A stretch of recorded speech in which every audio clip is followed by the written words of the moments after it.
శ్రీ శక్తి channel ప్రేక్షకులకు స్వాగతం. ఈరోజు మన కొత్త కథతో ప్రారంభం. భగవద్గీత మహాభారతము యుద్ధానికి ఆదిలో ఆవిర్భవించింది.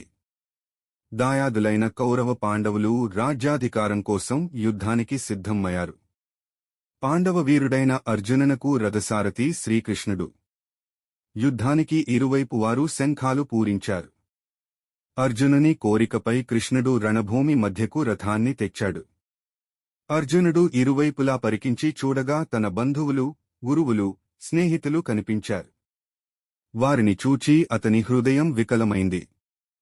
రాజ్యం కోసం బంధుమిత్రులను చంపుకోవడం నిష్ప్రయోజనమనిపించింది. దిక్కుతోచని అర్జునుడు శ్రీకృష్ణుని నా కర్తవ్యమేమి అని అడిగాడు. అలా అర్జునునికి అతని రథసారథి శ్రీకృష్ణునికి మధ్య జరిగిన సంవాదమే భగవద్గీత.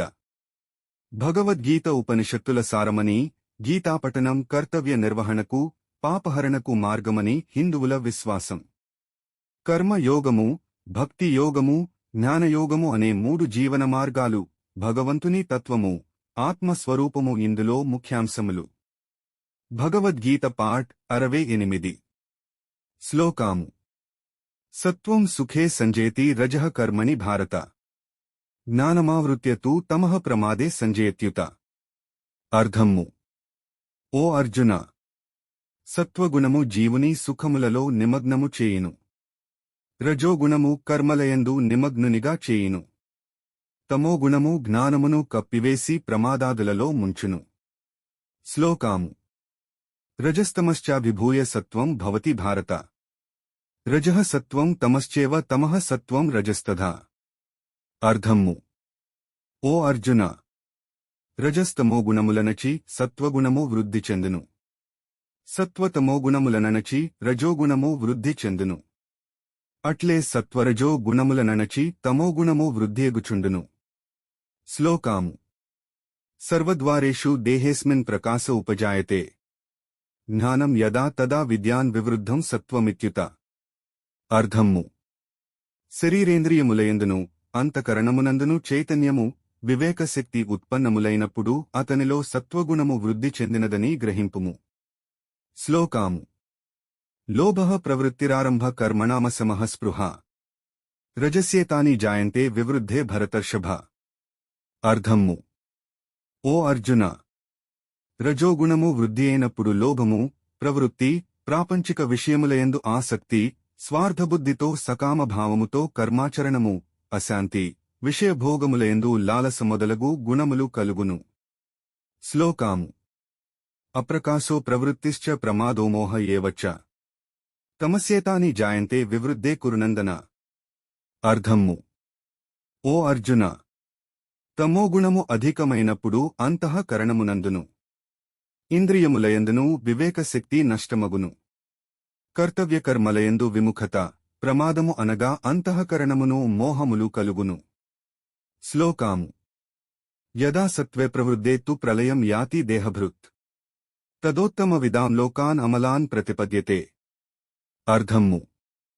సత్వగుణము వృద్ధి చెందినప్పుడు మనుజుడు మరణించినచో అతడు ఉత్తమ కర్మలను ఆచరించువారు చేరెడి నిర్మలములైన స్వర్గాది పుణ్యలోకములను పొందును. శ్లోకాము.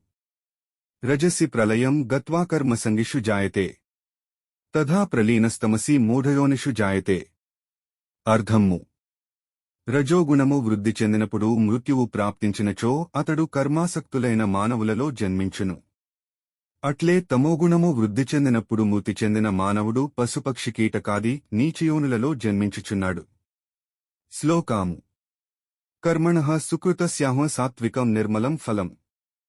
రజసస్తు ఫలం దుఃఖం అజ్ఞానం తమసః ఫలం. అర్థము. శ్రేష్టములైన కర్మలను ఆచరించుట వలన సాత్విక ఫలము అనగా సుఖము, జ్ఞానము, వైరాగ్యము మొదలగు నిర్మల ఫలములు కలుగును. రాజస కర్మలకు ఫలము దుఃఖము. తామస కర్మలకు అజ్ఞానము ఫలము. శ్లోకాము. సత్వాత్ సంజాయతే జ్ఞానం రజసో లోభ ఏవచ్చ. ప్రమాదమోహో తమసో భవతో జ్ఞానమేవచ్చ. అర్థము. సత్వగుణము వలన జ్ఞానము, రజోగుణము వలన లోభము, తమో గుణము వలన ప్రమాదమోహాదులు, అజ్ఞానము తప్పక సంభవించును. శ్లోకాము. ఊర్ధ్వం గచ్చంతి సత్వస్థాః మధ్యే తిష్టంతి రాజసాః జైన్యగుణవృత్తిస్థా అధో గచ్చంతి తామసాః.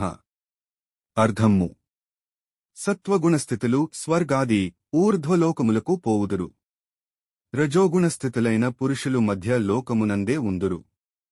తమోగుణ కార్యరూపములైన నిద్రా ప్రమాదాలస్యాదులయందు స్థితులైన వారు అధోగతిని పొందుదురు.